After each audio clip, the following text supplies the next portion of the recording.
Then ndambotaura nyaya kuti mugwagwa tiri kugadzira asi dzimwe hazina kuzobuda zvakanaka. The problem iri pazinara. Mari dzatinogadzirisa mugwagwa ndeyezinara. Zinara haisi kupa makanzels mari dzakakwana tichitarisa pamari dzainocollect. Saka ndaandichifunga kuti kana tikanotarisa mutemo unotaura nezvezinara, mari idzodzo dzicollectwe paprovincial level, vanhu vadistributwe mari dzezinara paprovincial level, not kuti mari dzinongobva kuHarare dzonzi Masvingo tokupai mari yakati isingatouyi futi yakakwana inoyari in batches. Then paita issue tikatarisa Roads Act inoti irresponsibility yema-local authorities kugadzira maroads ari munzvimbo mavo. Saka muchiona tichigadzira maroad kozoita mamwe anogadzirwa necentral government zvakaita sema-main road avo nemabridge avo. But tiri kuona kuti panguva yapera pakaita program inonzi yeERRP yokuti government yanga yopinda kuya kuzogadzira maroads ema-local authorities. Zvoita sokuti ma-local authorities akonewa, but government yaifa hungoita ndechokupa ma-local authorities mari, ma-local authorities ogadzira maroads avo. That's why maona maroads kuti munogona kuti mukasvika apa muona pane road yakanaka, moenda zvapo muona pane takutoita sokuti tiri kufamba muroad yengoro. Inyaya dzokuti government yakainterfere nemabasa ema-local authorities. Saka ishi dzana ERRP dzinofanirwa kuti dzigume. Then toita nyaya dzedevolution. Ma-devolution funds atiri kupuwa ma-local authorities ari kuwanda, ari kunyanya kutaugwa pabepa, asi in reality asiri kuuya. I was checking na finance director wedu achitoratidza kuti last year haasati atopedza kubhadhakwa. But pane vaitaurwa kuti kupai mari dzedevolution, kupai mari dzedevolution. Dambudziko racho riri papi?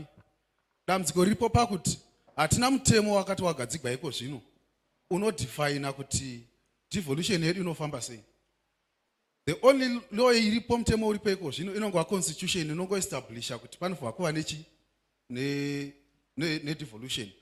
But hapana mutemo uripo iko zvino unotaridza kuti mari dzedevolution dzofamba sei, iyo devolution inoitwa sei. Tine ma-provincial councillors akatoelectwa, takaelectwa nawo 2018. Vasvika pakupedza term of office yavo vasina kumboita kana meeting one zvayo nokuti havana mutemo uri kuva unoregulata kuti vanoshanda sei. Then paissue yeCDF ndichatraya kuti ndishande nema-representatives anobva kumawards pamwe chete ne-local authority kuti tibatsirane kuti tione kuti tinoda kubatsigwa mumushando yechipi nechipi nechipi. Saka pane nyaya dzokukonzauta vanhu, kudzoka zvekuvanhu nevamiriri vavo vatinenge tasarudza isu seMasvingo urban ndo vanenge vachitimirira vari mukomiti yemari dzinopuwa ma-members of parliament. Then ndichandotarisazve nyaya yeElectoral Act inoda kuti imbonzvegwa zvakanyanya-nyanya. Ndinozova varipo vari kungotaura nezvayo kuti Electoral Act yakashata, Electoral Act yakashata. Hapasi kutaurwa kuti papi pacho pakashata. And hatina kumbova hwavachitaura kuti tamboitawo chakati kuti tione kuti taamenda patiri kuti iyi ndo area yakashata. Saka ndichanyanya kundokonzentrata nenyaya dzeElectoral Act. Then zve ndichatotarisa futi nyaya yeConstitution of Zimbabwe inoda kuamendwa. Kwakudhila nema-issues anodhila ne-integrity, independence yejudiciary nema-commissions atinoziva vana Zaki, vana mamwe achona akawanda iwawo, I think momaziva. But anoda kuti tinomatarisa independence yawo, taona independence yawo, selection yayo, zvese kuti tione kuti zvese zvichibuda zvakanaka. Then ndinoda kundoti zvepa-Urban Councils Act yanambotaura yaya kuti pave neissue inonzi decentralization of council resources. Kuti ma-resources e-council ward imwe nemwe inofanirwa kuwana allocation yayo ye-certain amount per year or per term. Yokunzi mari taireserva for ward 1 inoda kugadzirwa makomba ariko kana sorry ma-potholes ariko kana tinoda kupenda zvikoro zviriko. These are just examples. But panofanirwa kuva nemari inongoallocatwa kuti iyi ndeye ward 1 kusvika pamawadi edu 7 hatinawo muno Masvingo. Then ndichando advocate futi nyaya yewater water and sanitation. Pane nyaya dzokuti muno mumasvingo tiri kutambura nyaya yemvura. Takangopinda tikaona nyaya yemvura ichingonetsa. Tikambozama-zama kuita zvatikaita but tasvika pamugumo. Dambudziko riripo iko zvino imari iri kudiwa yokuti paitwe water augmentation phase 2. Asi hatina mari secouncil kuti tigadzirise ipapa. Saka ndichandolobha government kuti ipe city council mari kana kuti itsvage ma-investors anoassista city council kuti nyaya yemvura igadzirike muguta reMasvingo. Hongu tinoziva zvekuti mvura tinoiwana shoma panguva shoma shoma, asi in terms of the constitution section 77 inoti mvura inofanirwa kuwanikwa, inotova right. Saka toda kuti iwanikwe 24/7.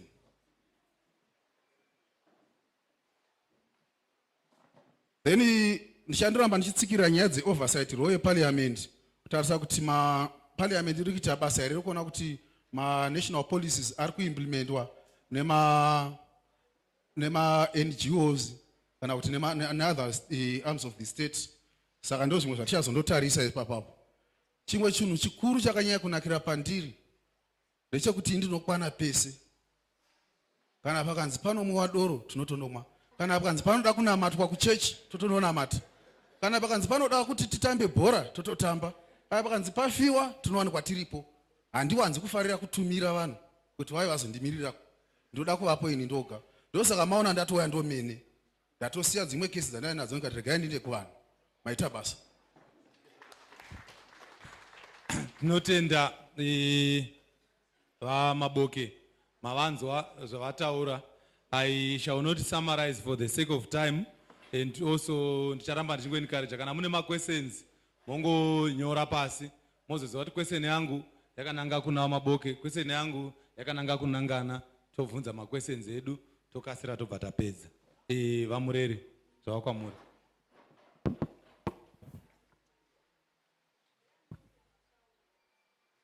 Makadi vagari veMasvingo. Right, Tandonzi Martin Mureri, ndiri lawyer muno muMasvingo, ndiri human right lawyer, ndinorwira kodzero dzevanhu. Takatombowana mubayiro inganzi human right lawyer of the year muna 2014 kuchingwizi kwanetsa. Takaenda ikoko tikasvika tikawanikwa tichibudisa vanhu mumatambudziko. Ndakadzidza zvidzidzo zvemutemo paUniversity of Zimbabwe, ndikauya futi ndodzidza zvidzidzo zvebusiness administration, masters in business administration paGreat Zimbabwe University muna 2015. Ndakatanga ndichishandira inonzi Matutu Kwirira and Associates, nokuzosvika muna 2014 ndava kuitwa partner, ikatanga kuita inonzi Matutu and Mureri, ndo mandiri kusvika nanhasi. Ndoda kutanga nekutenda vanhu veMasvingo nokuti ndinobva kune inonzi Citizens Coalition for Change, kureva kuti tinoisa vanhu pasenda, citizens at the center. Chatinoita ndechekuti kana tichinge tapinda kupinda takapinda, nokuti ndoziva kuti muchatisetsekedza kusvika tapinda, ndomakatishara kuti tipinde. Kana tichinge tapinda tichameka sure kuti taita inonzi development committee yatichaseta. Kana toseta inonzi development committee hatitsvaki, hativhunzani mutupo kuti wabva kumba kwani, nokuti tati chinhu chema-citizens. Chero ukabva kuZANU-PF uri citizen, chero ukabva kuNdonga tinoti uri citizen kana uchinge wauya. Kana wauya tinoita mubatira pamwe, toita chinhu chedu, toumba chinhu chedu chimwe chete, tichiumba nyika yedu ichiinda mberi. Kureva kuti kana tagadzira inonzi development committee, ndiyo committee yatichatora kubva kuzvikoro, kubva kumafundisi, kwese tichabata-bata kune nyanzvi dziriko dzinozouya togara pasi tichiratidzana kuti ndokupi kwatinoda kuinda neconstituency yedu seMasvingo urban. Saka zvinhu zvedu hatiti tiri ndega ndinoita tiri pamwe chete. Tichibva ipapo pane issue inonzi CDF. CDF imari inouya inopiwa MP kuti izobatsira constituency. So kutaura kwatamboita paya chinhu chema-citizens ichi. Tinotodzoka futi kuvanhu nedevelopment committee yedu iyayi, tovhunzana kuti mari yauya chii chamunoda kuti tiite. Imi ma-citizens ndimunotaura kuti aiwa iko zvinodeta mbeta zvakati, pane pakati panonetsa panoda kugadzirwa, tadii tatanga nepakati, towirirana chinhu chedu chienda mberi. Tobvapo ipapo tinofanira kutarisa ishu yenhingi yewomen constituency cluster.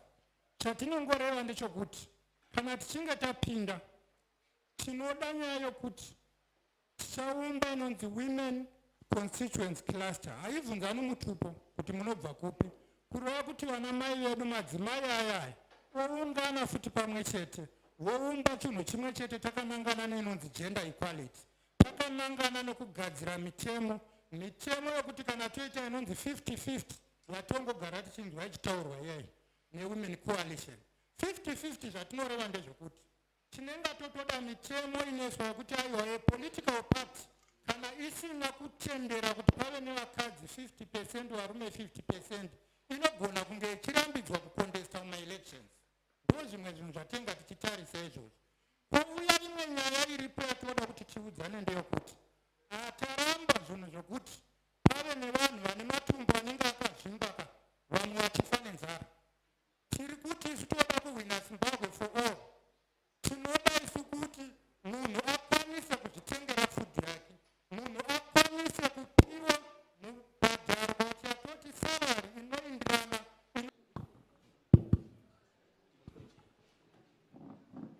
Chinenge chavakuita manje. So tatichitaura isu kuti basa renyu nderokundituma. Kana mandituma ndinoenda ndichidzoka nemhenduro yenyu. Ndinoenda kundomirira zvichemo zvenyu tiri kuparliament. Hatindi toinda zvachose tondogarira kuHarare. Tinoinda tichidzoka tichigadzirisana pamwe panenge pachida kuti pagadziriswe. So kutaura kwandamboita ndiri kuti ini tinoda kuita win Zimbabwe for all. Tinoda mabasa edu, munhu wese ange achiwana basa. Tinoda isu kuti munhu wese ange achiwana chikafu, munhu wese utano hwake hunge huchienda. Kwete kuti unowanikwa uchisundwa mubhara uchishayikwa kuti ambulance iripo here kana kuti iripo hapana petrol.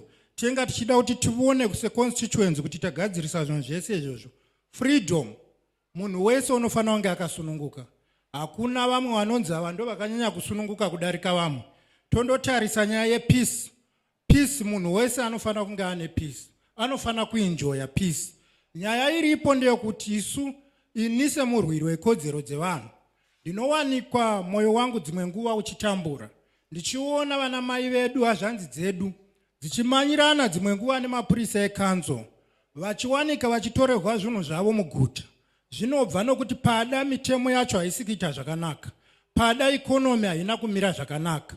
Saka tavakuda kuinda kundorapa ikonomi, tavakuda kumeka sure kuti munhu wese anoda budiriro yeZimbabwe auya nemhaka yekuti tataura kuti inonzi Citizens Coalition for Change.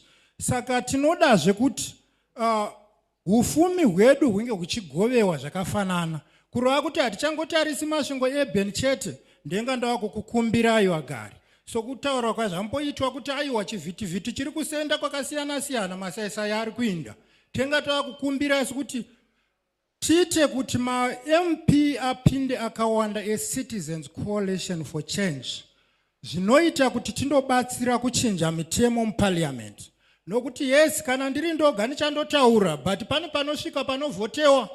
Saka panovhotewa ndogona wandowanikwa ndiri ndega, ndogona wanikwa tiri vashoma, togona wanikwa tisingakwani 2/3 majority. Zvinowanikwa zvichitinetsa. Saka tiri kuti isu pamunenga muchitivhotera ipapo, murangariro vamwe vangu muvavhotere veCitizens Coalition for Change zvichienderana pamwe chete napresident wedu. Zvinoita kuti zvitibatsire ufumi hwedu huendeke.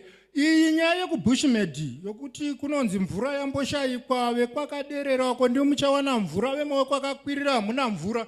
Aiwazve, kana tichinge tapinda tine masahwiraka, munomanya muchindogoka moto pamwe, muchiuyawo muchigadzirisa zvinhu zvichiendeka.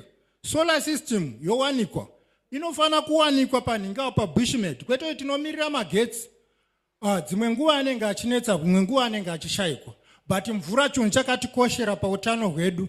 Iko zvino kuna nanhingi inonzi chikolera yavakwei, shuwa towanikwa guta rakadai makatangira nyika, mune zita renyika rakatakura nyika, chowanikwa wachinzi mune nyaya yechirwere chekolera. Saka ndo zvinhu zvatinoti Ndinokumbirawo hama dzangu, ndinokumbira kuti munditume.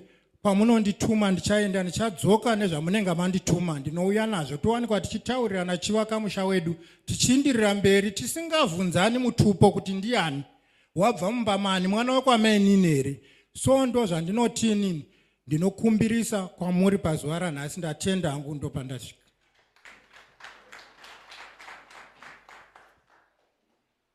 Tatenda vanga vari Martin Murere, Triple C candidate for Masvingo Urban Constituency.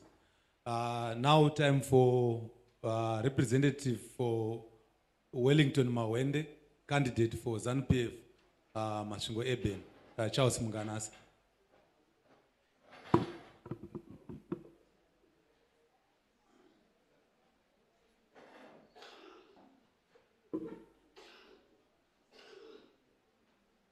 Makadi vagari vemasvingo.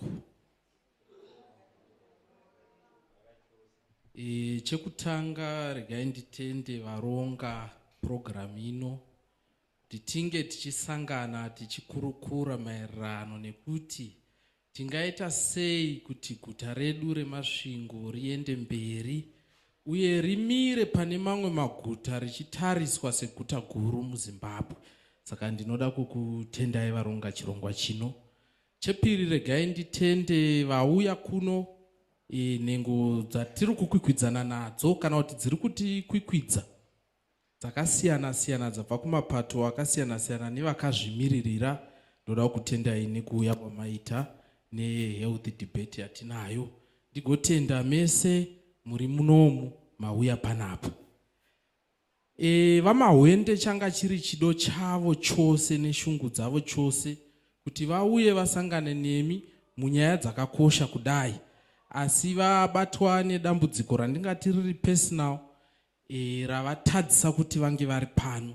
Asi zvisinei, ZANU-PF is a institutional structure inomiririrwa pakasiyana siyana pese kubva kumusoro kusvika kuzasi. Zvinoreva kuti kana umwe asipo hapashayikwi anogona kuuya kuzotaura nezveZANU-PF. So before I start, let me say the previous two speakers who spoke before me have made it easy for me to come and articulate the issues that I'm going to say today on behalf of candidate yedu vanonzi Wellington Mawende. Vanga vari deputy mayor kana vachitori deputy mayor vakamirira kupedzisa temu yavo, asi takutoti vanga vari nekuti vakuenda kunoita MP wedu wemasvingo kupfurikidza nesapoti yamuchavapa sevagari vemasvingo. Vanga vari deputy mayor wedu, vari kansela weward 6, vari zvekare developer sekutaurwa kwamboitwa navanga vakabata rutanda rucheruzha ichi vamaunganidze, vatindi developer vakavamba pamwe nekuvaka yataa kuti Victoria Range. Ndichazopinda zvangu mairi, but ndangoti muzive kuti ndiyo candidate yakasharudzwa mushure mekunge musangano wenyu, musangano wegutsa ruzhinji wagara pasi ukaita atinoti primary election through a democratic election where all members of the party were allowed to vote for a candidate who was going to represent them in the forthcoming elections. Saka ndo candidate yedu ndo yandomira nayo. Let me begin by saying ZANU-PF is a broad institution. And kana tichitarisa Vamahwende, we do not look at him as an individual, but we look at ZANU-PF as an institution. What Vamahwende stands for is exactly what President E.D. Mnangagwa, who is the president of ZANU-PF, stands for. So whatever that I'm going to articulate, it's a well thought out, it's a well planned, and it's a clear vision for Zimbabwe, which does not start now, but it's a vision which started during the liberation of this country. Because the first step was to say, we need to claim political power to ensure that the people who were born in between the land, Zambezi and Limpopo, have total control and dominance over the affairs of their country. And it was through the effort of ZANU-PF, Ozapu and ZANU that led to the liberation of that country. It did not stop there. After that, the struggle continued. What was the struggle? The struggle was to say, now that the country is in the hands politically of black people, the country should now come economically to be controlled by the same black people, so that we do not claim political authority where we do not have economic authority. So what followed were series of policies which made sure that the people of Zimbabwe became empowered.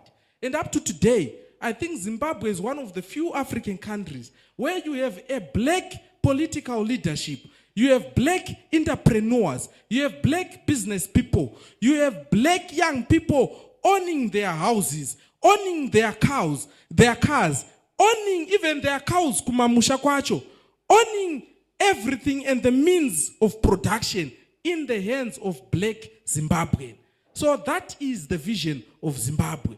Now the vision of Zimbabwe as we go forward is to say, by the year 2030, Zimbabwe should become a middle income economy. What it specifically means is that each and every person should live the way where middle income countries, the person in Zimbabwe should survive the same life which another person in a middle income country is surviving. Industries in Zimbabwe should be flourishing. Industries in Zimbabwe should be employing. Zimbabwe shall be self-sustaining through our own means and through our own resources. So that is the vision that Comrade Mawende is moving with. That is the vision of ZANU-PF, and that is the vision of our country. The previous speakers who came and spoke before me, I said they made this task very, very easy for me. Because number one, they acknowledged that there is what we call the ERRP program. And it's a pity that in our lifetime, a person can come and advocate to say that program should stop. But that is the same program which has rehabilitated roads in this city. Ndiyo program yakagadzira after council yedu yanga ichitungamirirwa nameya vamaboki yatadza kugadzira maroads. Not just council yemuno Masvingo chete, but throughout Zimbabwe. Government yakagara pasi ikati tine local authorities ane budget rawo rakazvimiririra. Imi sevagari munobatirwa mari pamwedzi nema local authorities. Mari dzavanokubatirai dzaifanira kunge dzichigadzira maroad, vanga vasingachagadzire maroad yayo.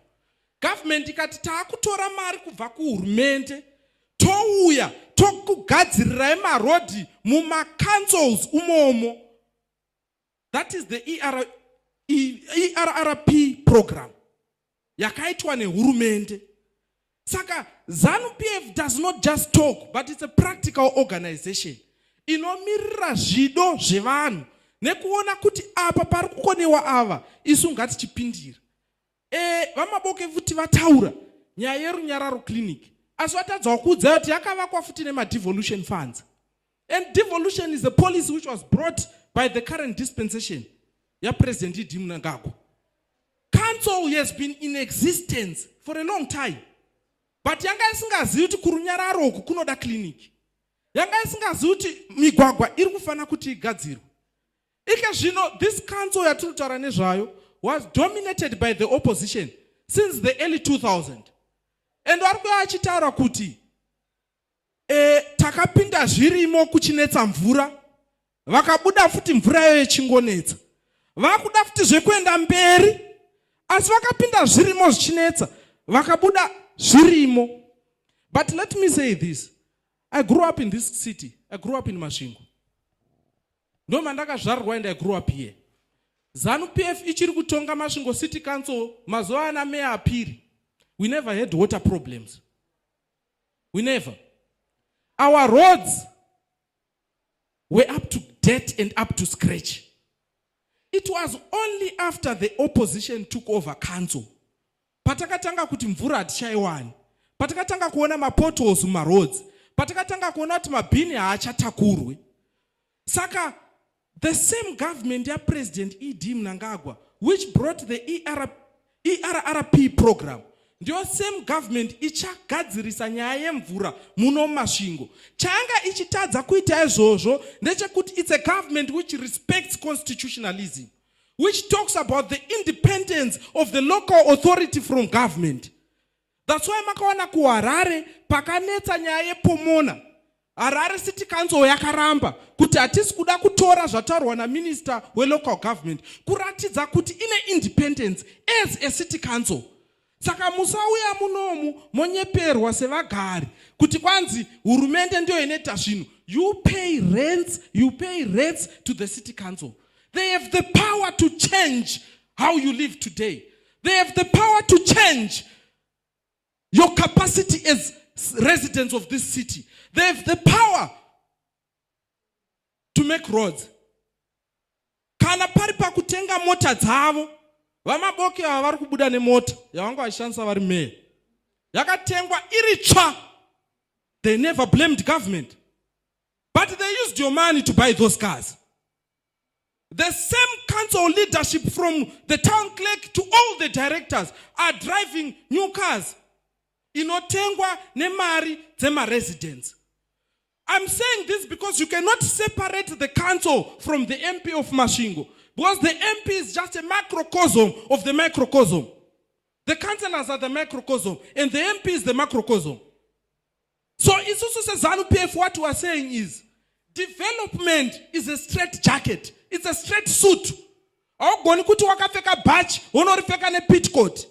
Kana wapfeka badge resuit wakufana kupfeka nemutrouse.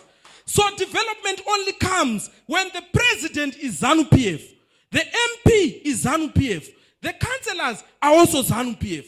That way we institute development from the top ichidzika ichiuya.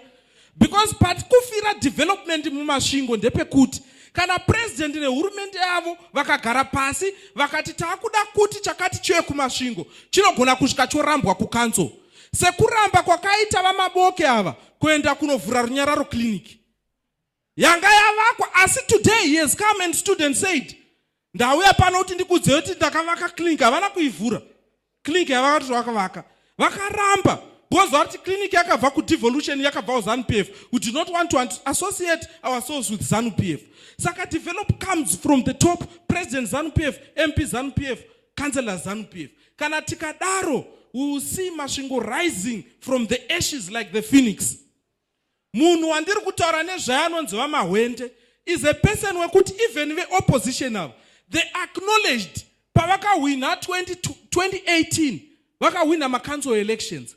Vamahwende vakawina kuita councillor weward 6. But they looked around vari muroom so vakati right zvatawina pakudiwa meya. Ndobva vati all right vamaboke chiita ichi meya.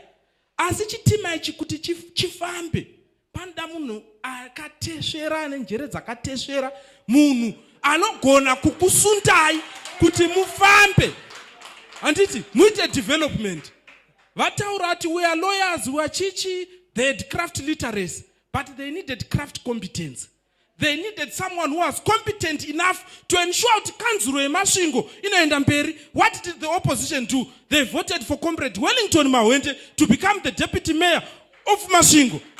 Isu se ZANU-PF tikadusha msika because tanga tisina majority. Kuti tinotoburawo macandidates anoyemurwa. Saka this is the same man who is coming today achiti ndokumbirawo kuti muchindipa voti yenyu sekuvimba kwandakaitiwa neopposition paya vagari chindipawo voti yenyu ndiuye ndikumirire as a member of parliament. He is a tried and tested cadre. He is a cadre. When the city council of Masvingo was supposed to assess that the population is ever growing, people are increasing in this country, and they were supposed to open up new areas where people should come and build housing. Tanga tava ne problem yekuti vanhu vanga vasina kwekugara. Izvozvi mungadei muri panguva yakaoma nema-landlords because imba 1 ingadei ichigara vanhu 20. Vamahwende vakauya vakatitangira Victoria Range. It's a development that is progressing. Manje kwakutoitwa magetsi, but this is one person ari kuona vision yaifana kunge yakaonekwa nekanzuro yanga iripo kuti Masvingo is becoming smaller for our people. We need to expand, we need to grow, and we need to put other people and other institutions dzekuti vanhu vagare. But they never saw that. So as I wind up, ZANU-PF has a plan. Comrade Mahwende has a plan. The people of Masvingo, It's no longer time to just look at a political party and say we're simply voting because we're voting for an opposition party. It's time that we introspect each and every individual. Ask ourselves, Kuti, what has this person achieved in their life? What have they achieved in the positions and capacities that they were put to serve before? What can they achieve in future? Vote Comrade Wellington Mawende. Thank you very much.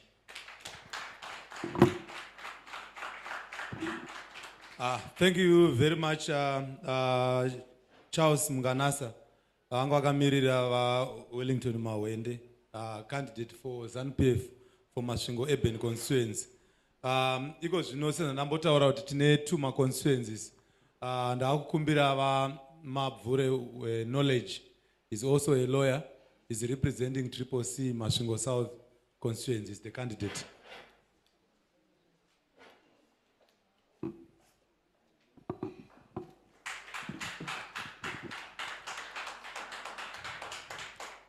Mazvita makadi vagari mazvita ndinonzi Knowledge Mabvure sezvataurwa ndakaita zvidzidzo zvelaw ndinopractice ndiri panonzi pachiamba kwelaw chambers. I'm a partner pachiamba kwelaw chambers. Ndauya nhasi ndakamirira Masvingo South constituency, ndiko kwandinobva uye ndiko kwandinogara. Ndakadzidza ikoko kumusha kwaNyajena, ndikaenda kusekondari kunonzi kwaTugwani. In my life handina kumboenda kuboarding, ndikazoenda kuMSU ndikandoita law, iko zvinezvi ndava partner. Ndauya nhasi sokutumwa kwandakaitwa navagari kuti ndirepresente inonzi Citizen Coalition for Change for Masvingo South. Isuse Citizen Coalition for Change, we have 6 major pillars that we believe in, and zvatinofunga kuti kana mukativhotera tinoendesa nyika kumberi tichiitora pane vanga vainayo vanayo iko zvino vakakundikana for the past 43 years vari kuda kukumbira mumwe mukana. Nonga munowirirana neni vazhinji vari pano kuti ipati iyo yandikutaura nezvayo vamwe makaberekwa yavapo uye hamuna kumbobata mapayslip.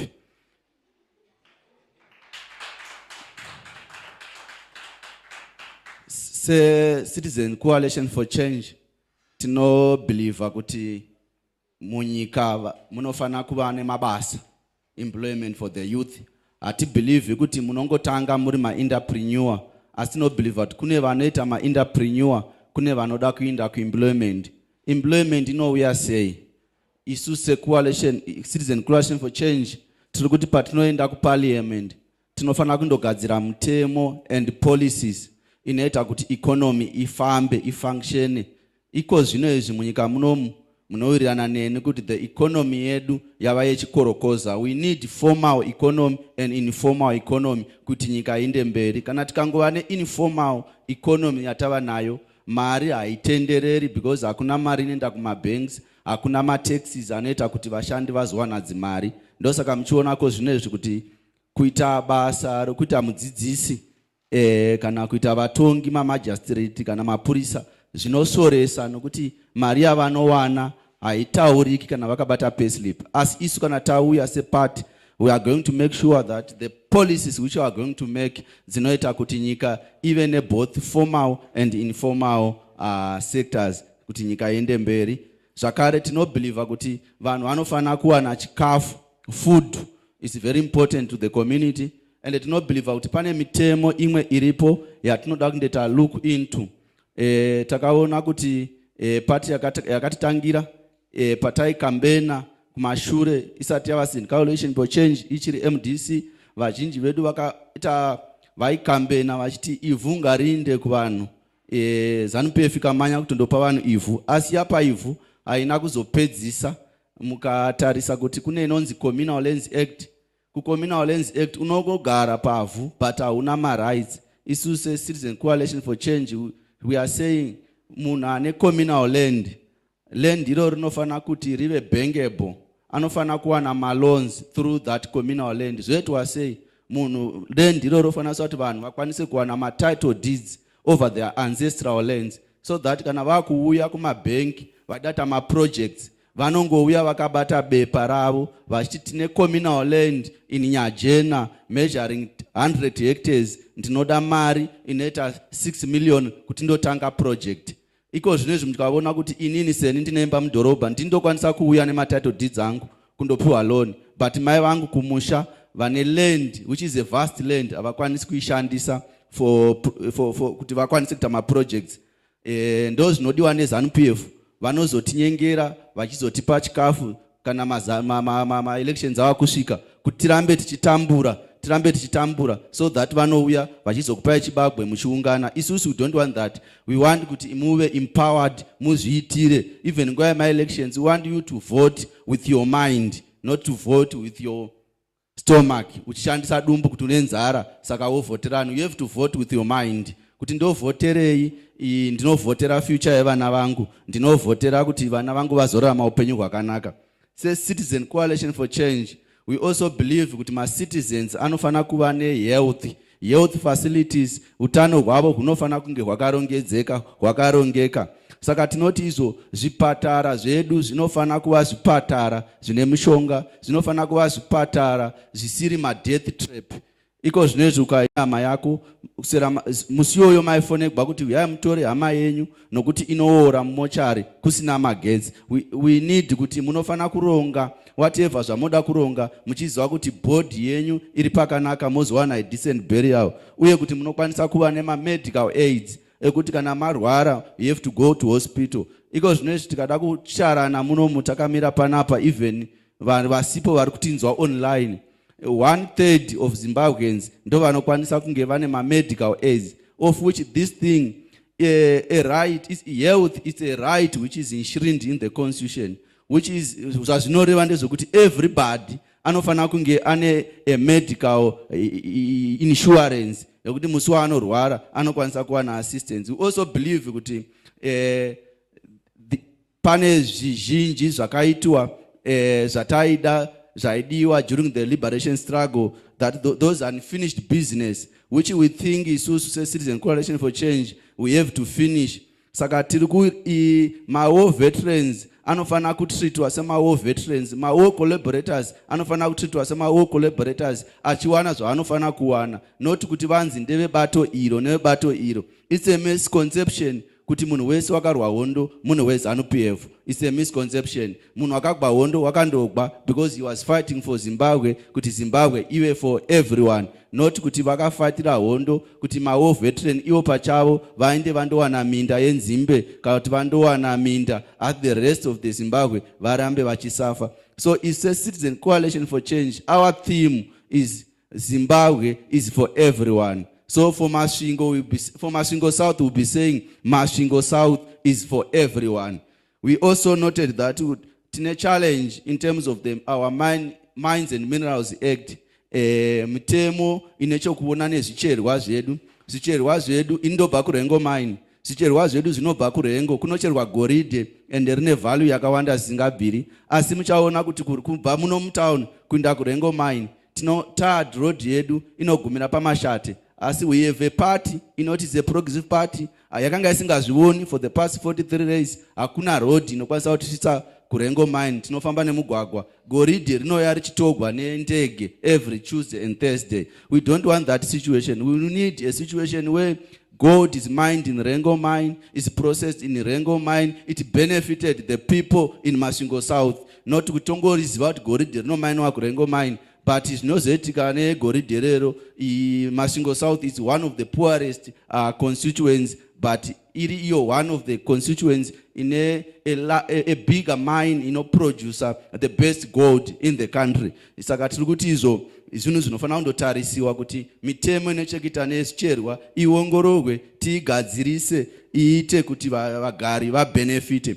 Zvakare tinoda kuti ma-projects anoitwa abenefite kuda kunyangwe vagari. Iko nozvi tine dam Tokwe Mukosi, vazhinji vamwe muchaona kuti it does not benefit the people of Masvingo South and Chivi pavanogara, rakutoya kutozobenefita vamwe vanobva kure asi vagari vasina chavatowana. We are not saying that havafani kubenefita, but they have to benefit, but they have to take also into consideration the local inhabitants. sezvazvakuitwa nepati yatiri kuti musi wa23 inofanira kubuda muofisi muchipinda president Chamisa nama-MP avo namakanselors avo zvokuti vanotsvaga munhu mumwe chete kuti aite project yokuti arime bundo pamunda inogara vagari vakawanda nokungoti just because it's a communal land hauna matitle deeds. Saka tatounza project yekuti tite bundo redu imi michibvai sezvazvimbotaurwa nevambotaura kuti pakati hondo dzekuchingwizi nanhasi vakaenda kuchingwizi hakuna chati chaitwa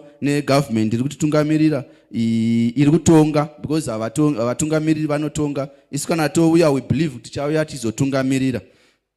We believe also in prosperity, peace and freedom. Muchavona kuti vazhinji venyu politics dzinototyisa muZimbabwe because you believe kuti ukangonzi uri opposition wakutourawa wakutetwa zvakati wakuchikidzigwa wakupisigwa dzimba. But isusu se-Citizen Coalition for Change we believe kuti peace ndeye munhu wese, freedom ndeye munhu wese. Those are constitutionally guaranteed rights dzatichandoita kuti kana tasvika kuparliament kwatakatumwa nemacitizens tindovamirira zvinhu izvezvo zvivepo uye inge iri mhosva hombe chaizvo zvokuti ukawanikwa uchityidzira munhu kana kumuvhundudzira inoendesa kujere, kwete zvatiri kusangana nazvo panapa mazuva ano. Ndoda kuti nditaure zvishoma pamusoro pe-devolution. Devolution is an enshrined, it's enshrined in the constitution. It's not a ZANU-PF thing. Chunhu chiri in the constitution. Chizi chomunhu. Constitution kana mukada kutaura nezvayo, constitution isina kuitwa neZANU-PF. Constitution which was made in 2013. So either party should not claim ownership of the constitution. Zvanga zvitofanira kutovapo ndezvokuti ZANU-PF it has 3/3 majority in the parliament, but vakakundikana kuti pave nema-provincial governments anenge achiona kuti zvicherwa zvinobva kuprovinsi yakati ngazvibetsere kuprovinsi iyoyo, zvicherwa kunobva kunzvimbo yakati ngazvibetsere kunzvimbo iyoyo. Macompanies ari kumasvingo ngavewo nemaheadquarters kumasvingo, kwete kuti kambani yeTongati inoita headquarters in Harare, kambani yeRengo Mine inoita headquarters in Harare. Everything is done in Harare. Why vakarega kuzviita veZANU-PF? It's a way yokuti vazokwanisa kubira vanhu because iko zvinezvi kana pasina the proper structure ye-devolution mari iyoyo haigoni kukwanisa kuitwa accounted for. It's very difficult. Hapana mutemo, pane vanhu vatori panotonzi ma-provincial council. It's said to tell you kuti kubva pa the last 5 years dzavakagara idzi vakangodya mari mahara because haona zvavakashanda, because hapana enabling act inoita kuti vakwanise kushanda. Sezvo zvataurwa namukoma Maboke, havakwanisi kuita kana meeting nokuti havazivi kuti vanofanira kuitei. Saka zvinhu zvatoda kundotarisisa futi kana taenda se-Citizen Coalition for Change kuti zvinhu zviri muconstitution medu zvaimplementiwa paitwa here ma-enabling act anoita kuti zvinhu zvedu zvinge zvichiimplementwa zvichifamba zvakanaka. Chokupedzisira tapinda mugovernment se-Citizen Coalition for Change tinoda kuti tigokwanisa kusimudzira kuti paitwe mapolicies anosimudzira vemabhizinesi madoko, varimi vemombe nezvipfuwa through kugadzira mapolicy ekuti mishonga inge ichisvika zvisingazoshandiswi for campaign. Of recent munozoona kuti zvinhu zvaifanira kunge zvakasvika kuvarimi zvinhu zvonge zvaakushandiswa kukambena asi mombe dzavanhu dzakapera kufa. I thank you.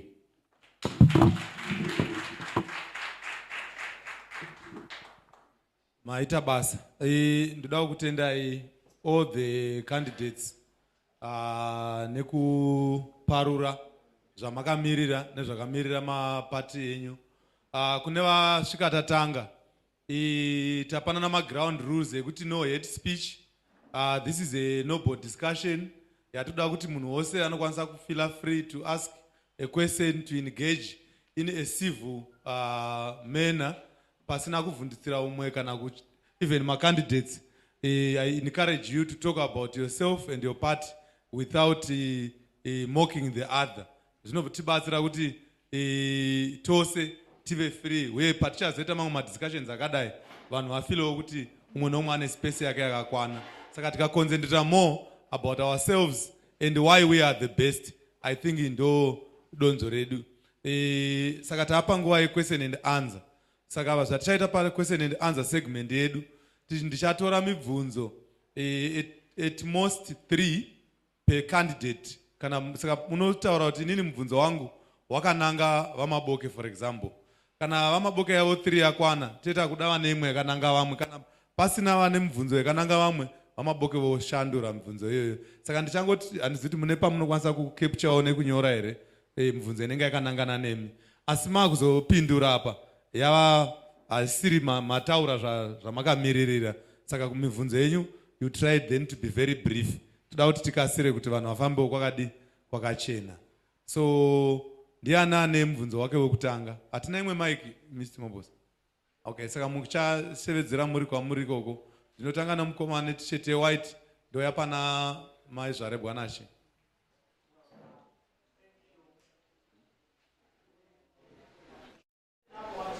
Yeah, voice.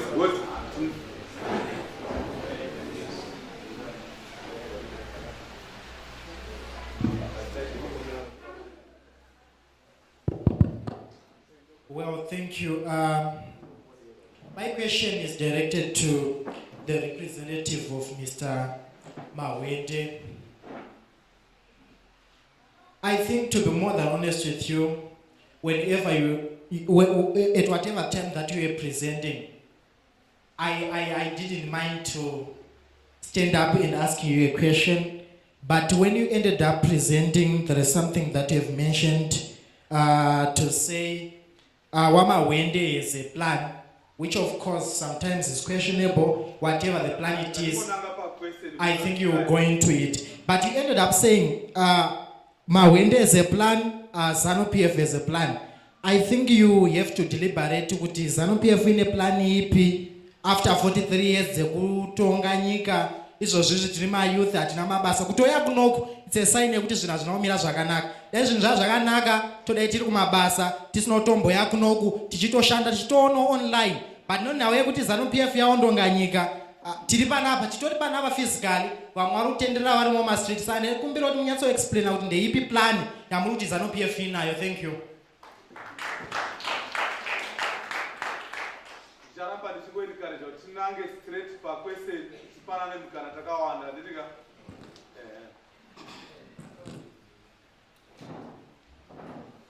Mazvita ini ini mubvunzo wangu wakanangana manje wakubuda manje.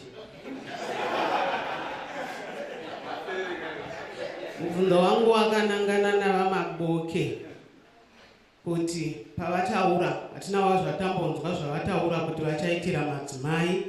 Ungatiudzawo here kuti urongwa hwenyu maenda kuparamende chii chamuchaitira madzimai? Ndochekutanga. Umwe mubvunzo wangu unoenda kuna vamurevi. Mataura ndaona madzimai achinyemwerera kuti mune urongwa hwekugadzira inonzi women constituency cluster yamuchashanda navo. Mazvipira here kuti tigouyawo samadzimai kwamuri nepledge yedu mugoisaina kuti kana mazova muumambo hwenyu hwemudenga tigozoita accountability kuti ndimi makambotaura izvi. Munozvipira here kuti tiuyewo nayo? Vekumasvingo south indobva pamhiri pamusenyereki ndakakura ndichifamba paya parengo maini ndichimusikana iyezvo ndatova chigogereni.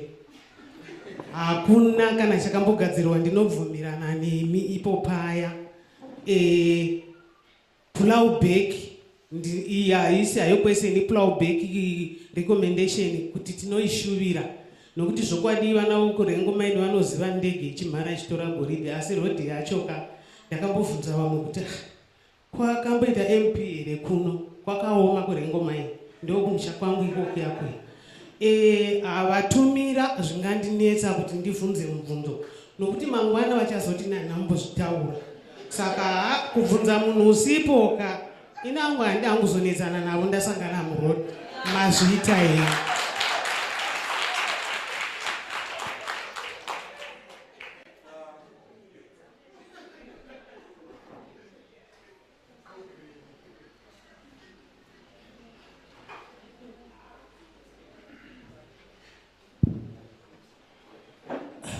Mazvinja ndichangoteera zvaita mama Mubvunzo wangu wekutanga unoenda kuna vamureri. Matimimi moda kumirira constituency yedu. Asi kuziva kwandoita constituency ino iri maoko e-CCC. Kana ndisingakanganisi mondiregerera. Saka ndada kubvunza inini kuti chii chamoda kuzochinja. Imi mati mune pati yenyu inoda kumirira vanhu. Chii chamoda kuzochinja, chii chamoda kuzotiitira. Chamakambokonewa kumashure ku5 years dzatabva idzi. Then ndoenda kwechipiri kuna mukoma wangu Mabvuure. Mati imi mitemo yedu yemining yakaresveka. Inoda kuti iongororwewo kuti igadziriswe. Ndaikumbira kuti kana zvichibvira mungotiudzawo muno kuti ndepapi pamogona kuti apa sepapa nepapa nepapa pada kuti pagadziriswe tigozva tokutumai muchinoda kuti zvinhu zvinonzwisisika. Then wokupedzisira kwanzi iko devolution iri kuresveka nekuda kwekuti hakuna mutemo. Asi izvozvi muparliament CCC irimo ine vanhu vashoma hayo asi irimo. Pane here pakamboiswa proposal neCCC kuti act yedu ngaimire yakadai sezvizvi kuti tigone kuiadopta sevana veZimbabwe. Taigona kuisapota act yedu inenge yakaisiwa but asati amboiona. Saka ndokupira kuti muri kuti kudii panyaya yedevolution iyi, panyaya yemitemo iyo yedevolution. Thank you.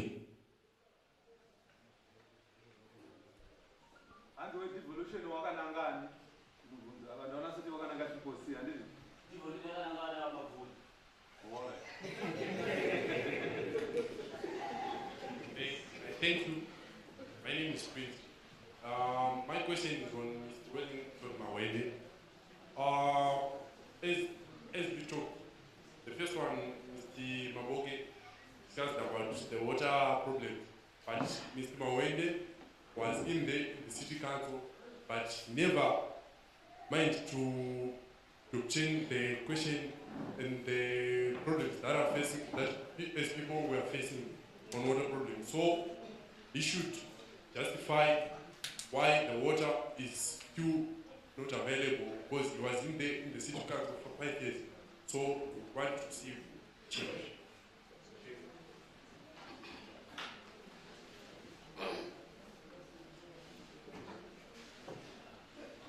Maita basi wangu mvunzo wakanangana nemacandidates SRE4. Ndinokumbirawo wandoziva kuti kutaura munogona as politicians. Normally you are very good orators, vanotaura zvinonakidza.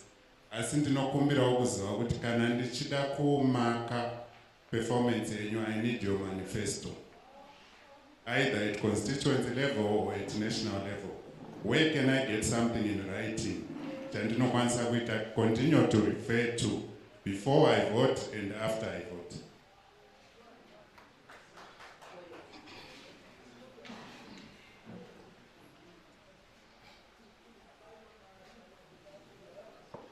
Thank you. Inini mvunzo wangu uri kunanga kune representative yabva kuna comrade Mawende. Tinoda kuti tionesane sevana vemasvingo sevana veZimbabwe kuti tikada kutarisa maissues edevolution amamuchiti yakawiswa neZANU-PF. Devolution yakawiswa neGNU yakaitwa from 2009 to 2013. And apart from that devolution you are talking about, kubva pa 2013 iyoyo ZANU-PF yedu chitonga atina kuona anything pertaining to devolution chiri kuitirwa within our constituency. Also tikuda kuziva kuti how transparent and accountability are you going to take before my elections and after my elections. And also my issues to say kuti mamuchingotaura ma issues ezvakaitika kare.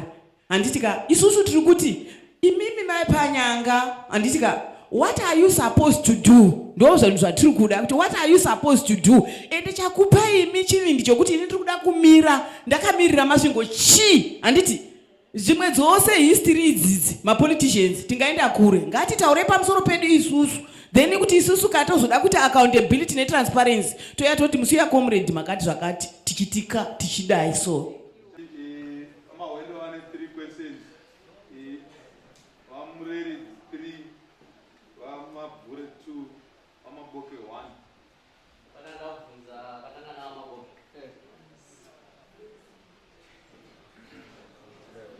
Thank you. Question yangu yakanangana nemimose, actually.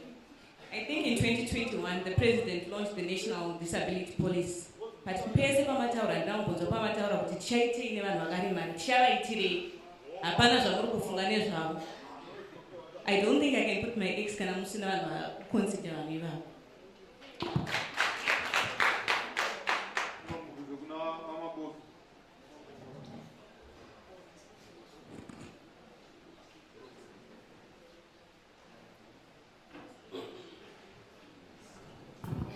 Thank you very much.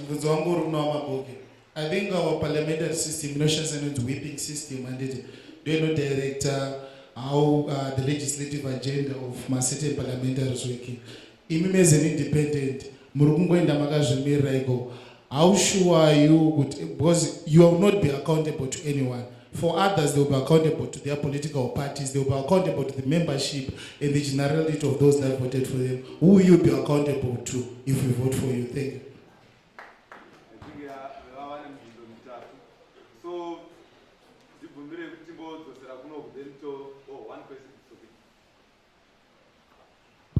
Okay, thank you so much.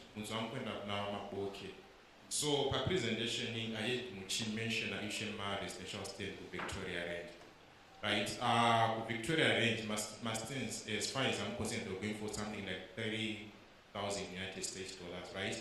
And we have so many things that side, but we don't have basic public health centers, we don't have roads, electricity.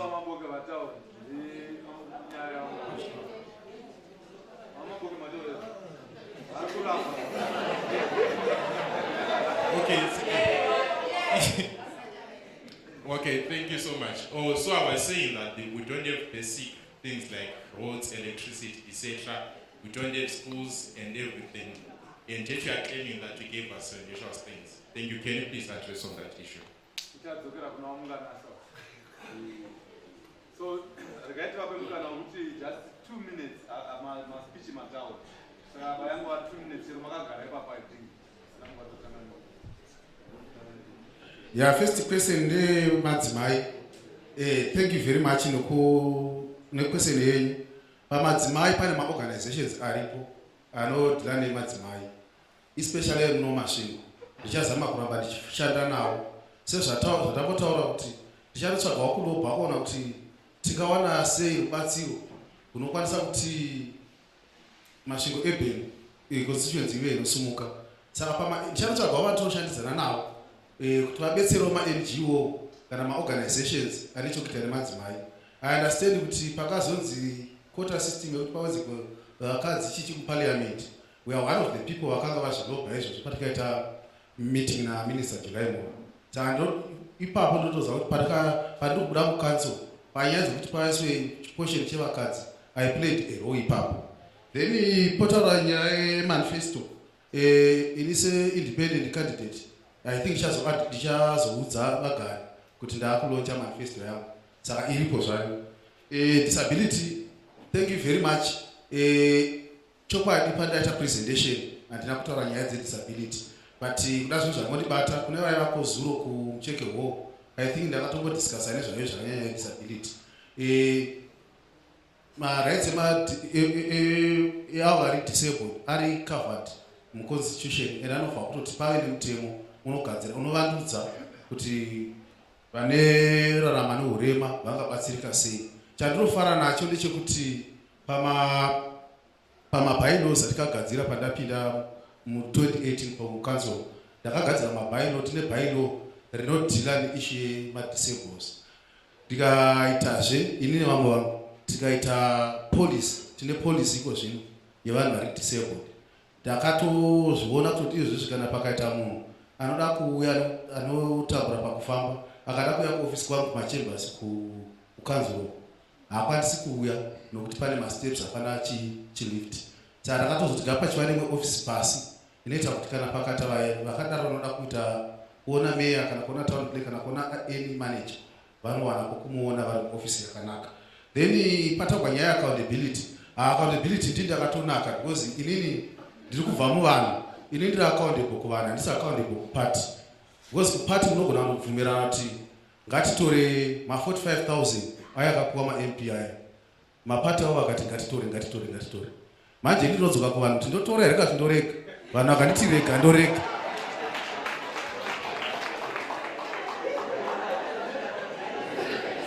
Saka inini ipapo ndo pandikatonakira nokuti ini ndiri mushandi wevanhu kwete wepati. Then okay, maresidential stamp ayo handigoni kuidavira ine varidzi vayo ngavadavire mhosva dzavo. Ndinotenda maita basa nezvaregwa nachie nemubvunzo wamavhunzo. Ndingati mubvunzo wamati tikauya nepledge yedu munogona kuisaina here. Ndakaimirira kana mamunayo pano ndaigona kutoisaina kuri.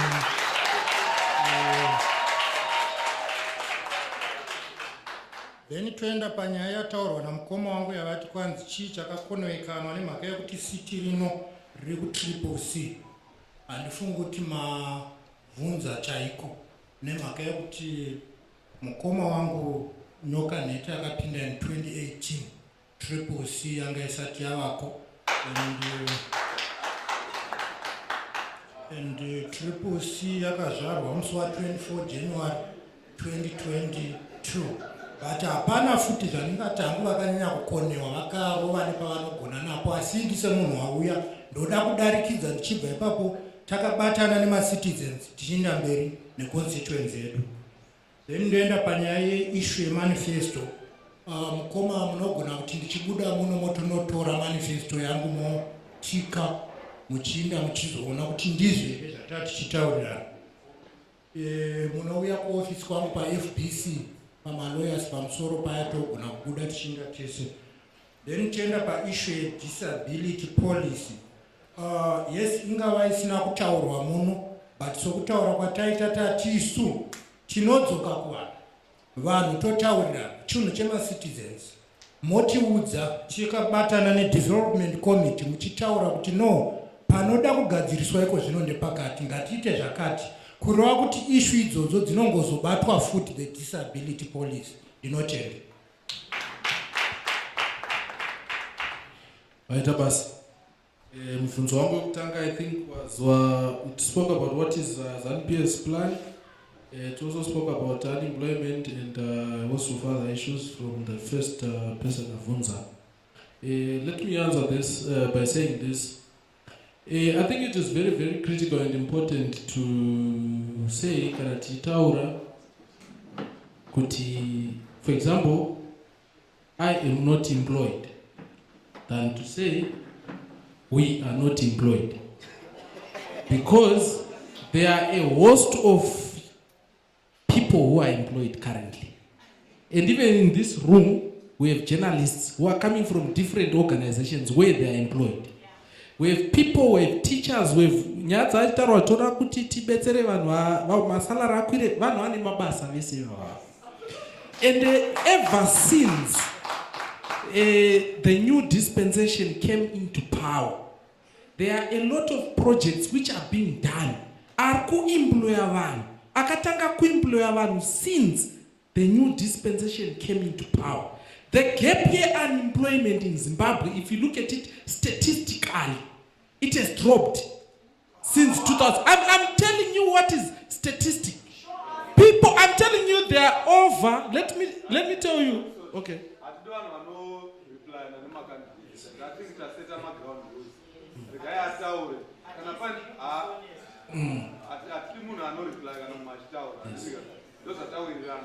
Let him speak. Thank you very much for the protection. I want to appeal to you. I want to appeal to your conscience from a statistic point of view, rather than from a political point of view. The road which is being constructed between Churundu to Bedbridge or Harare Bedbridge is currently employing more than 2,000 people. Currently, Kwaishangani Dam, as I speak, is employing over 3,000 people directly and indirectly. I can go to a lot of projects which are being done. Here in Masvingo province alone, there are 300 projects which were done since the commencement of the new dispensation. And if you calculate the number of jobs which were created, and I'm just talking about government alone, I've not even gone to the private sector. There are private organizations that have been formed after the formation of the new dispensation, which are currently employing people. So that's why I said it's very much wise at times to use I am not employed or rather than we, because you speak for a lot of people who might not be in unison with your thoughts. Right? So, but it is the plan of ZANU-PF to say whatever the current statistic that is there in terms of employment, it is our hope that we increase it. We increase the job. The first thing, as I answered the question of the plan, was to change the education system of Zimbabwe. Because Zimbabwe was using an education 3.0, which was a colonial education system, which made sure what he was calling a formal economy. A formal economy is actually a colonial economy. Because it teaches you that for you to appreciate that you are employed is because you should wear a tie and you should be employed by someone going to a job. But we are replacing it with what we call education 5.0, where we are creating employers and not employees. So the plan of ZANU-PF, as I stated before, is to make sure that Zimbabwe becomes a middle-income economy by Vision 2030. I will not draw much on this question, but after this, we can engage one-to-one, and I can lecture you more. Right, I'll go to the next question, which talked about water problems, and Mr. Mawende was in council, and he said to justify why he was not critical in ensuring that they solve the water problem. I'm sure that the same person who has asked me this question appreciates how council operates in terms of resolutions. Resolutions are done by majority, and majority was the opposition in council. ZANU-PF only had 3 councillors out of the 10. 7 were from the opposition. So whatever ideas that Mr. Mawende had could not pass when it comes to council resolution, because it was 7 out of 3. I hope I've answered you on that one. Right. The next one talked about the manifesto. As I said, ZANU-PF is a part which starts from the top going to the bottom. Our manifesto is going to be guided from the top, but our manifesto, let me say this, it's yet to be launched, it's going to be launched. But our manifesto speaks for itself. Our manifesto speaks from the current projects that are being done. It's not about what is ZANU-PF going to do for the people, but it is what is ZANU-PF currently doing for the people of Zimbabwe, which I'm not going to dwell much on, because it's there for everyone to see. The last two, before the last one was disabled. ZANU-PF has got a special place for the disabled. But not just for the disabled, for all marginalized communities and marginalized groups. The disabled belong to the marginalized groups in our country, just as women who were predominantly not considered as people during the colonial and historical times. That's where also the disabled, the youths, they belong there. We also still have certain constituencies and places in Zimbabwe which were marginalized. But the vision of the president is no place and no one is going to be left behind. It also comes back to Comrade Mawende. He has held so many seminars with actually representatives from the disabled communities who have come to interface with him. Even in our quota system of the women who are going to come into council, we actually reserved a place for one person who is disabled, who was not contested. She's there, her name was filed at ZEC, and she's going to contest in the election. In the case that we get a majority, she's going to be a councillor representing that particular group of people. But ZANU-PF has a special place. No one and no place is going to be left behind. The last question had to do with Victoria Range, where the person asked, there are no hospitals, there are no schools. The most critical fundamental thing was to ensure that people get shelter. After we had seen that council had failed to make sure that they meet the demand of the rising population. But if you go to the master plan of Victoria Range, those things are there. Schools, hospital, clinics, everything, it's there. But it's a private development where private investors and players should come up and take up to ensure that all those things are there. But if you go to the master plan, those things are there. But the most critical, people get shelter while this development follows. And exactly electricity, as I'm speaking right now, it's already in plan in Victoria Range. And even water, it's in plan. that in the next 3 years, those things are going to be there. But it's development which was taken upon by an individual to meet what the council had failed in Masvingo. Thank you very much.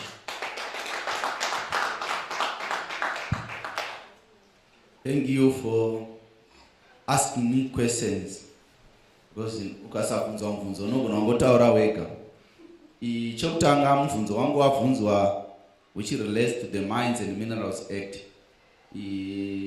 I am sorry pandataura nezve Mines and Minerals Act andina kufunga kuti I am speaking to lawyers wherein I am supposed to quote the relevant sections and how are we going to draft the provisions which is going to relate to the Mines and Minerals Act. But in short, what we are saying is there's kune chinhu chinonzi social responsibility.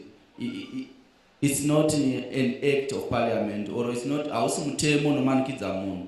Chinhu chinongoitwa willingly kana arega kuita hapana munhu anondomudzingirira. Pamashurapo the government yakambotry kuita Indigenization Act, but that act was not thought of.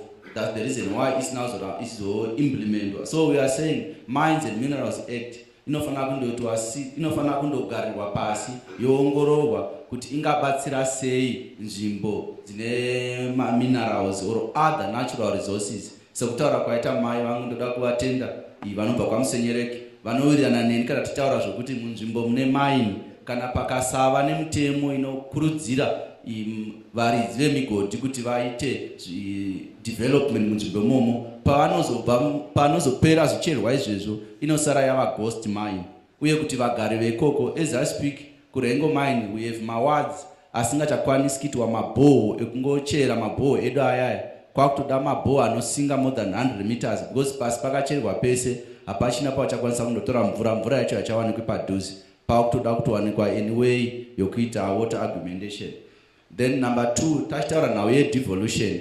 Tiri kuti devolution yakanyorwa muconstitution asi pamitemo kuti izoimplementa panofana kuva inonzi enabling act inozotaura kuti zvinhu zvinofambiswa sei. Zvakafanana nezvakaitiwa ndezvekuti devolution kungoseta university porega kuva nesecondary neprimary education. Haugoni kungomuka wava paGZ, unofana kutanga uri kuShakashi woenda kwaMucheke wozoenda kuuniversity. Ndo zvatiri kutaura kuti panofana kuva nemutemo inoita kuti devolution ikwanise kuimplementwa zviri accountable uye kuti vanenge vachiita izvozvo zviitwe zvichiita nemutemo uye vanhu vanenge vapiwa mabasa ivavo vatinoti maprovincial council vakwanise kushanda vachiziva kuti vanobvepi vachienda kupi. Then the last thing issue disability. Ndoda kutenda munhu waraisa this issue in my presentation. Hatina kungeenda ibata directly kana kuti nditataura nezvayo, but ndataura kuti theme yedu isusu inoti Zimbabwe for everyone. It's Zimbabwe for everyone, whether muri muyouth, muri mudzimai, muri baba, vakwegura, tiri kuti Zimbabwe is for everyone. Due to time yedu handina kuzokwanisa kuti titaurirane kuti tiri kuti kudini pamadzimai, tiri kuti kudini kuvana, tiri kuti kudini kune vakura. The last thing inhau yemanifesto, pane vati vanoda manifesto. Mukazotitumidzira maemail edu, maemails vane maemails tichazokutumidzirai mamanifesto moverenga kuti tiri kuti kudini in terms of manifesto mazvita.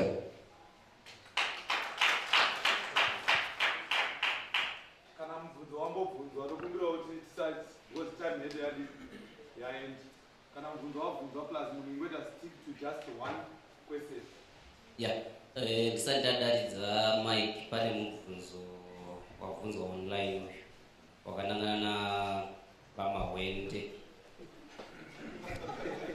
Hanzi ndibvunzire iwo vamahwende kuti CAC vachavhura rini, zvaive pamanifesto ya 2018.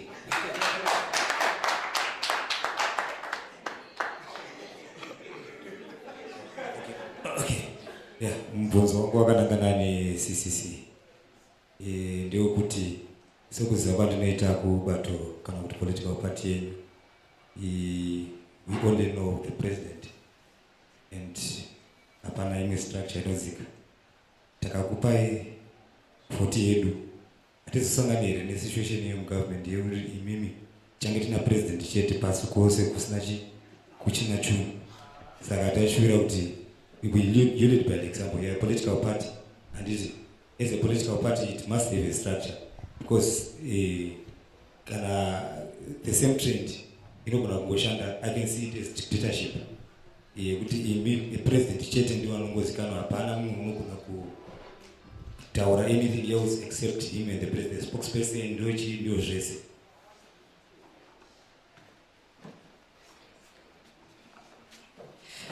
Thank you. Yes, mine is a person, but at the same time, I think this house should have allowed us to have a brief comments on some of the presentations that were done by the candidates. Because without that chance, these people can get away with their evil. If you can allow me to have a brief comment of some of the presentations. The challenge is time. You can appreciate it, but never in the next 20 minutes. Don't go at that view. So got it part time. So the question is more important than the comment. As kind of one of them can put just that kind of engagement, she died. That is the corona in time. She died. Okay, thank you, Mr. Maungani. I think you are going to give us such a chance in the next dialogue and debate. Put that in place. My brief and short question is to the representative of Mr. Mawende, Mr. Johnson Kanasa. You talked about the issue of council resolution. Mr. Mawende was not able to transform the council. He was not able to lead and to offer the solutions to the water challenges, because ZANU-PF had 3 councillors and MDC Alliance had 7 councillors. Okay, you managed to sail through as the deputy mayor with the 3 councillors. You said MDC Alliance looked around and did not find anyone who was capable to be the deputy mayor, and Mr. Mawende was the suitable candidate. Why was it then difficult for Mr. Mawende to proffer the solutions that he was envisaging and that he was going to proffer the technical expertise to the council? He was not able to proffer the solutions when it was coming to the Juten chance, but he was able to be elected as the deputy mayor. How did he land to the post of deputy mayor? You can explain to that.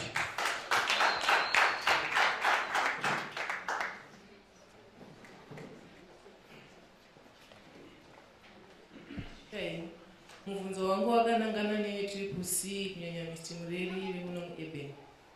Handizivi kuti muri kutendera vanhu venyu kuvanokambena kuti vafambe vachivhundidzira vanhu here, vachisvika padzimba dzavanhu vachitora mapicture zvisina tendero yavanhu. Ndatenda.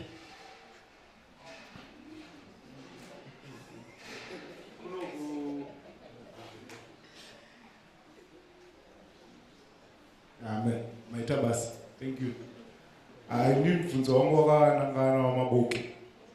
Was so far I can see kuti muri munhu ane track record ratakaona makafamba nesu sameya tinakunzwa nyaya dzenyu dzakadai saka ndinoona sekuti tinowana confidence mamuri, but ndaida kungobvunza kuti kuti mimi you are accountable to the people and you are a leader who believes in consulting people and give feedback. Ndaida kubvunza kuti is it in your considerations kuti muchagona kuzwawo sei office iri situated yekuti kana independent MP kana tikada kuti pane inputs angada kuti vanhu vakupewo munogona kushanyirwa ipapo. Ndoona sekuti ndo chimwe chinhu chakakosha pamuri. Otherwise, we are very confident of you. Thank you.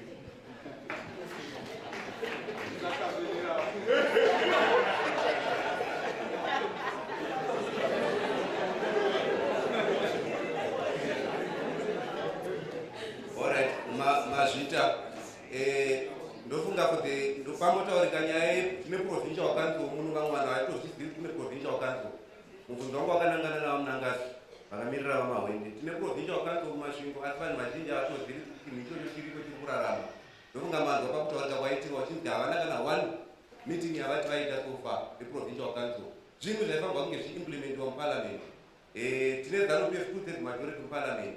How is Mr. Mawende going to implement, to convince us that this time around is going to implement provincial councils? Ave, notiko zvimwe chinhu chisingatorarami chinhu chisipo takachitarisa vachazvita sei vamahwende kana vaenda uko because zanu pf ne majority muparliament.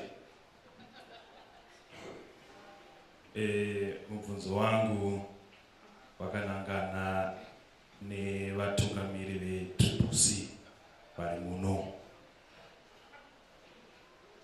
Taida kunzwa kuti mazongouya pano semacandidates, vamwe vachibva kuMasvingo South, vamwe vachibva kuMasvingo EP, but nhoroondo yekusharudzwa kwenyu hatina kunge takambonyatsa kuinzwisisa kuti yakafamba zvakadii.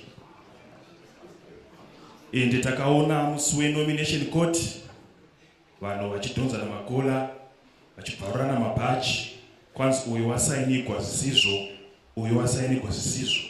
Tikatozoverenga mumapepa kuti vachitando vakatozofaira macharges against vachirayiro ekuti vakafoja masignature.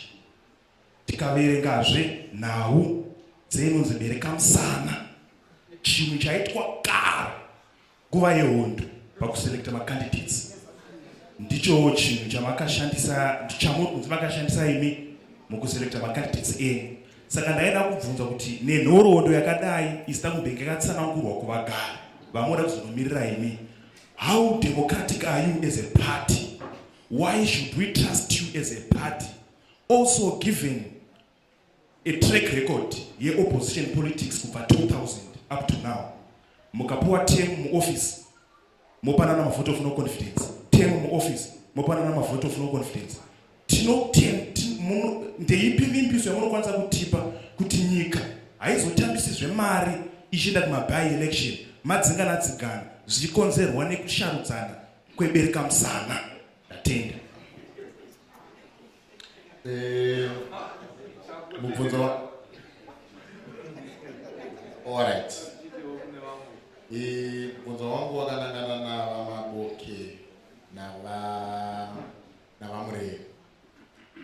Hongu tazvinzwa zvimbiso zvenyu kuti kana takuvhoterai mavamo muofisi muchaitira vanhu veMasvingo. Asizve tingada kuziva sevagari kuti padambudziko rakaitika munguva pfupi apa kuchitima kwakatsvaukwa makaitirei vanhu vekuchitima? Ndio mubvunzo wangu.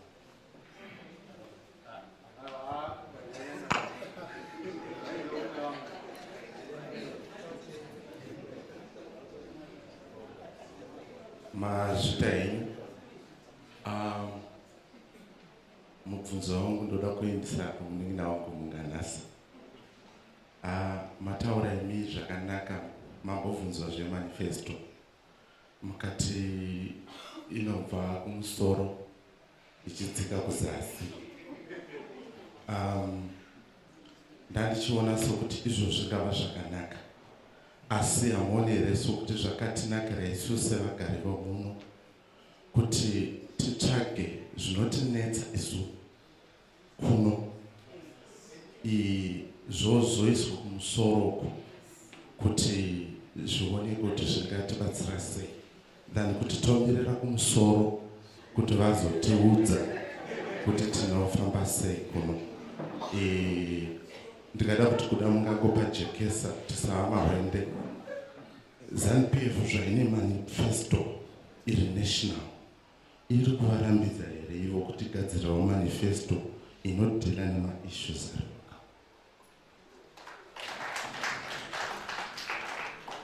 ari nekuda kwenguva ndokumbirawo madzimai kana pane vanhu madzimai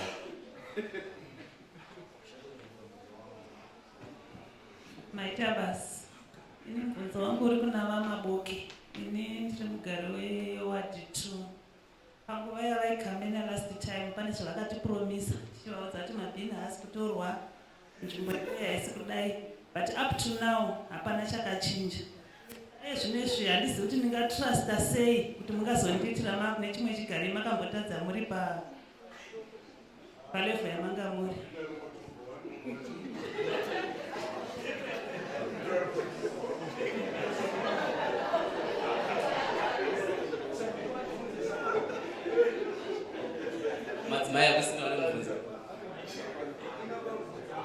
I think muchidimbu tinotenda kuti tese tine mibvunzo yakawanda, but ngativape mukana in 1 minute.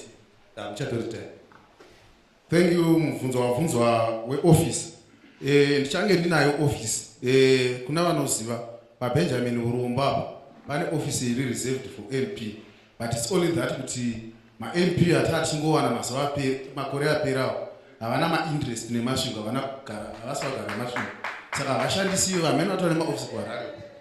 Then nyaya yechitima, chitima of course pakaita problem, and I'm one of the people wakatomanya kundoatenda nekubetsera kudzima moto iyoyo, but hazvitariswi kuti individual ngaagadzirise zvatsva. Panofanwa kuti hurumende pachayo kana yakarongeka hurumende, dai izvozvo vanhu vakatogadzirwa pakatovakwa pakapera kare, saka zvinotobva kuhurumende, hurumende iripo ndio inofanwa kutodavira izvozvo. But isusu inisa leader wehurumende iri local, tiri kuita assessment yezvinhu zvakatsva tigoona kuti tingavabatsira sei local authority, but central government inotungamirirwa nemusangano weZANU-PF ndiye nebasa iro riri. Then nyaya dzemabhini, ndikutoshamisikawo mabhini ari kutakuka. Ndakatosvika mukanzuro mota dzakafa pasina mota itsva dzichinyatsa kufamba.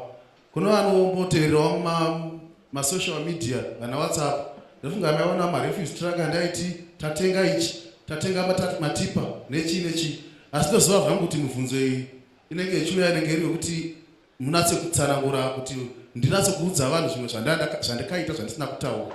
Ndinokutendai nemubvunzo wamandipa kuti unatse kuchekesera kuvanhu kuti pane zvinhu zviripo zvandikaita zvinobatika.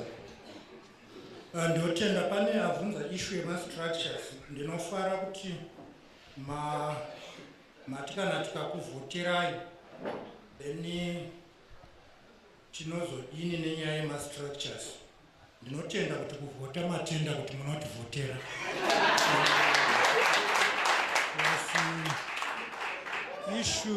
Issue yemastructures zuro taiva kuzaka pajerera pakaungana vanhu, tikaenda futi kubhikita kwakaungana vanhu vanounganidzwa nemastructures, asi pamwe hatina kuuya nawo pamuri kuda aifana kuuya kuvanhu. Then pane vatete vangu vataura issue yokuti pane vanhu vedu vanofamba vachikambena vachivhundudzira vanhu, havasi vanhu vedu ivavo. We are a peaceful party. Kusvika matipa kuda iko zvino zvavanyoreka munongotora maningi mavidhio toona kuti ndivanani nokuti isati na vanhu vakadaro, right? Asi kana mavaona shuwa ripotai nokuti isati tenderi vanhu kuti vaite izvozvo. Then pane issue yataurwa nyaya yenhoroondo. Vanzi nhoroondo yekuvapo kwenyu tangokuonai muri muno, haiwa chinhu chemacitizens vakatotangira kuvanhu nokubva vadzokera futi kuvanhu kusvika paita inonzi consensus vetting yakaitwa kusvika tazosvika pamusi wamakationa paya kana makauyapo tiri panomination court pane zvanga zvaitika. Asi kuti dzimwe dzenguva pada hatizwi kwamuri kuda tichikuudzai kuti aiwa nhoroondo yakamira yakadai, tatisingazivi kuti munoda kuzviziva tichauya nazvo.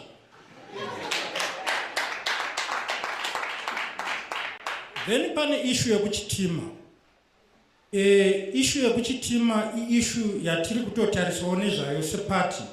Ndinotenda kuti vamwe vedu vakaenda vakandobatsira nenzira dzakasiyana siyana, but ticharamba tichindako zvekundobatsira. Asi ndoda kuti tiudzane kuti tinoda hurumende inogadzirisa zvinhu kuitira kuti tisava vanhu vanopema. Yes, madonations tikatomawana isu tinoenda nawo, asi tinoda kuti paiswe mitemo inogadzira kuti vanhu vekuchitima vanga vachitofanira kunge vane mainsurance avo anotobatsira kuti zvinhu zvavo kana zvichinge zvatsva zvibatsirike.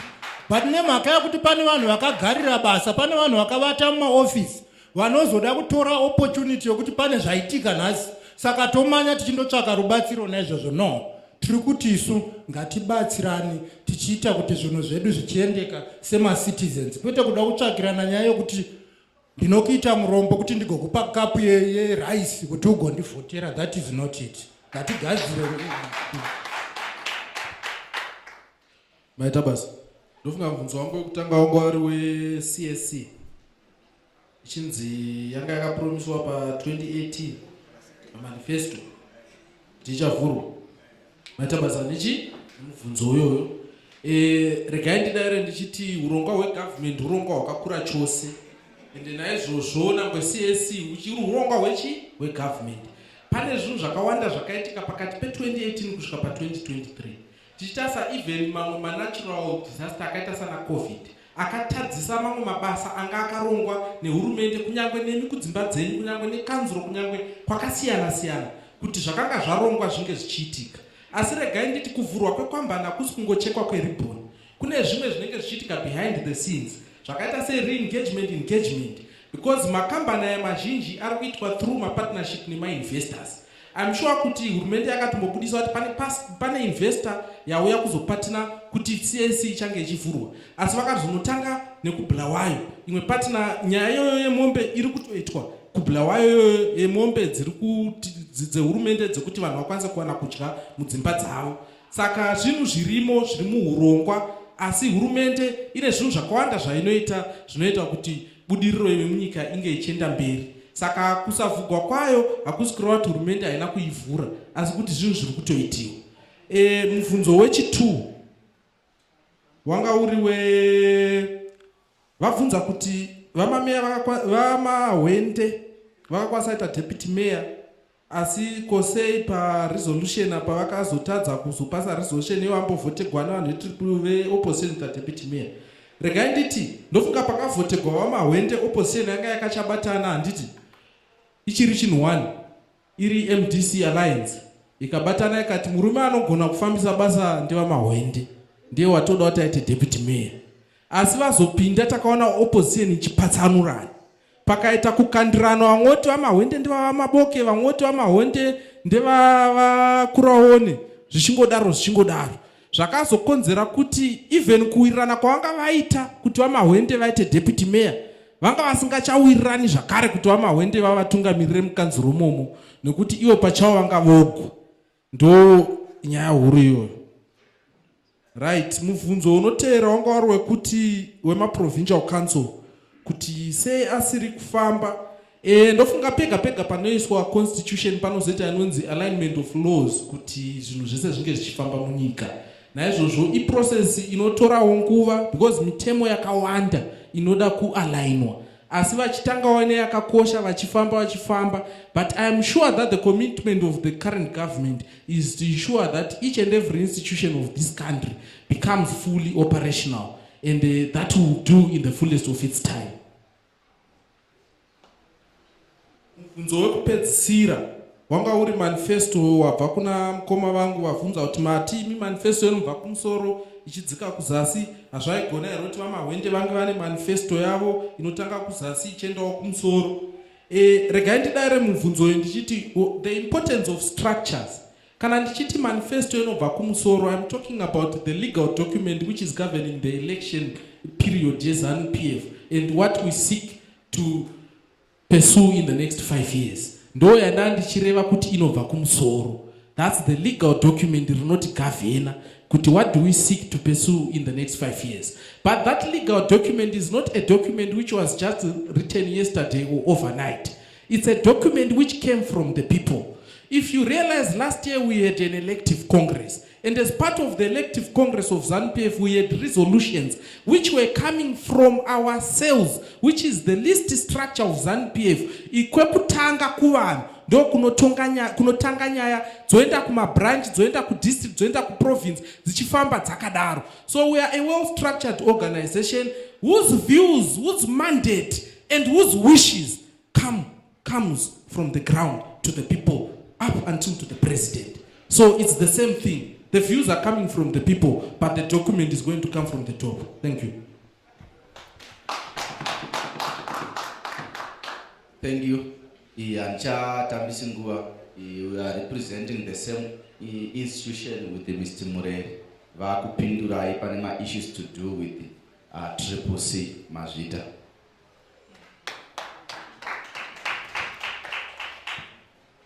Ndoda kutenda hama dzangu nepatasvika nechirongwa chedu. Ndingakumbira kuti mubatanidze maoko enyu titende macandidates edu nezvavataura. And we wish them all the best luck. May the best candidate win. Mazvinzwa zvavataura isi Telzim chatora mukana yakafanana neinoyi. Probably tikana tasvika pamberi apo tigodzoka zvetinzwe kuti pane zvimwe zvavari kuita.